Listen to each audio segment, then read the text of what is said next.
Hello friend, this is सूरज। और आज की वीडियो में हम लोग बात करने वाले हैं कि जिन बच्चों का प्रैक्टिकल एग्जाम नहीं हुआ, नंबर नहीं मिला, कब कंपार्टमेंट होगा, कब नहीं होगा, और इस तरीके की सारी जानकारियाँ इसमें हैं। तो जैसे कि आप लोग हमसे क्वेश्चन पूछते हैं कमेंट बॉक्स में, उसी तरीके से सीबीएसई से भी बच्चे क्वेश्चन पूछते हैं। जितना ज़्यादा क्वेश्चन पूछा गया और एक जैसे क्वेश्चन पूछा गया, उनका सीबीएसई ने यहाँ पे आंसर दिया है। और ये आपको सीबीएसई की वेबसाइट पर भी मिल जाएगा इस नाम से, frequently asked question on exam result and compartment exam.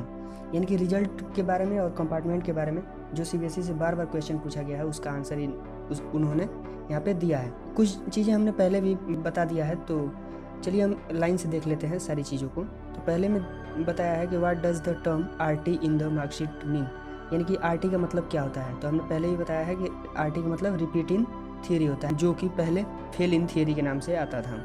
दूसरा क्वेश्चन पूछा गया है what does the term RP in the marksheet mean.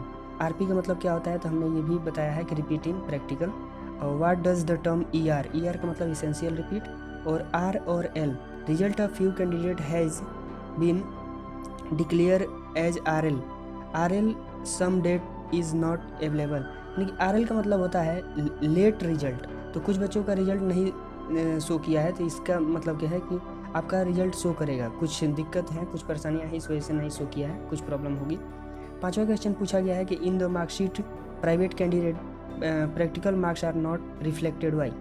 ये जो मेन क्वेश्चन है दोस्त, जिन बच्चों का प्रैक्टिकल एग्जाम नहीं हुआ और उनको नंबर नहीं मिला, उनके लिए है यहाँ पे। तो यहाँ पे लिखा है सीबीएसई ने कि आंसर में कि in 2020 in some of the subject there has been change in the maximum marks for the theory examination as compare to 2019। यानी कि कहने का मतलब यह है कि 2019 से 2020 में जो बच्चे प्राइवेट एग्ज़ाम दिए थे, तो मैक्सिमम मार्क्स का जो क्राइटेरिया था कुछ सब्जेक्ट का चेंज हो गया।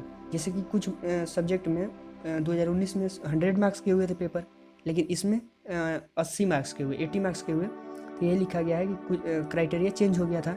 इन ऑल सच सब्जेक्ट, उन सभी सब्जेक्ट में marks obtained in theory part has been proportionally increased. यानी कि जो आपने थियरी पार्ट किया था और जिस तरीके से आपने नंबर पाया, उसी के बेस पे प्रोपोर्शनली बढ़ा दिया गया है। तो ठीक है, तो यहाँ पे ये नहीं बताया है कि कितना बढ़ाया है, लेकिन उसी हिसाब से बढ़ा दिया गया है।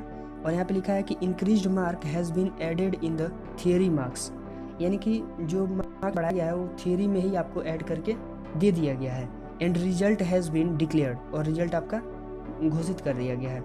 Marks been showing in theory are out of 100, जो आपका थियरी में मार्क्स दिखा रहा है वो आपका 100 मार्क्स में है। ठीक है, तो यानी कि जो दोस्त आपको नंबर मिला है ना, प्रैक्टिकल का मार्क्स जहाँ नहीं शो कर रहा है और जो नंबर आपको थियरी में मिला है वही आपका 100 मार्क्स में से जितना पाए हैं उतना है। ठीक है ना, तो आपका यहाँ पे अब नहीं बढ़ेगा, जो मार्क्स है वो नहीं बढ़ेगा, ये चीज़ समझ लीजिएगा।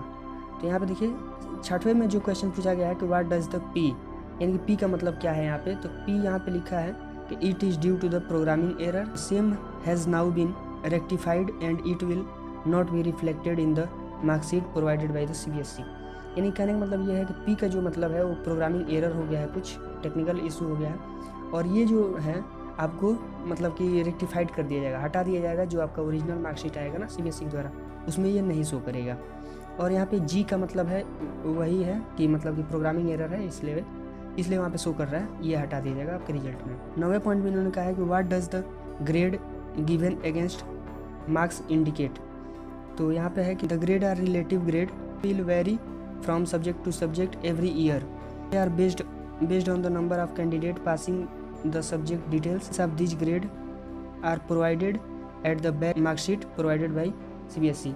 इनकी जो ग्रेड मिला है उसका बारे में आपको सीबीएसई का जो रिजल्ट आता है उसके पीछे बताया जाता है। ठीक है, 10वें पॉइंट में है कि when will compartment examination will be held, यानी कि कंपार्टमेंट एग्जाम कब होगा, पूछा गया सीबीएसई से क्वेश्चन है। तो यहाँ पे आंसर दिया है सीबीएसई ने, compartment examination will be held as soon as the situation of conducive and in consultation with government. यानी कि जो कोविड-19 का सिचुएशन चल रहा है, ये जैसे ही थमता है और गवर्नमेंट का जो डिसीजन लिया जाएगा उसके हिसाब से आपको बहुत जल्द एग्ज़ाम करा दिया जाएगा सीबीएसई के द्वारा। 14/7/2020 में भी रिफर्ड। अगर आप कंपार्टमेंट के बारे में जानना चाहते हैं तो 14/7 को एक नोटिस जारी हुआ है, उसको आप रिफ़र कर सकते हैं। 11 क्वेश्चन पूछा गया है, number 11, when can the form of compartment examination will be held, यानी कंपार्टमेंट एग्ज़ाम का मतलब फॉर्म हम लोग कब फिल कर पाएंगे। तो यहाँ पर लिखा है details will be made available as soon as the date is declared. Date declare हो जाएगा तो आपको इन्फॉर्म कर दिया जाएगा, CBSE का कहना है। What is the procedure if any candidate is not satisfied with the marks. अगर कोई स्टूडेंट अपने मार्क्स से सेटिस्फाइड नहीं है तो क्या प्रोसीजर होगा इंक्रीज करने का। तो इसके बारे में हम पहले वीडियो बना दिए हैं 10th और 12th दोनों का, क्या प्रोसीजर है, क्या डेट है, क्या फीस है, इसके बारे में हम बात कर चुके हैं। यहाँ पे वही लिखा है कि पहला वेरिफिकेशन ऑफ मार्क्स, दूसरा ऑब्टेनिंग फोटोकॉपी और तीसरा री इवेल्युएशन। ये प्रोसेस है आपको नंबर इंक्रीज करने का।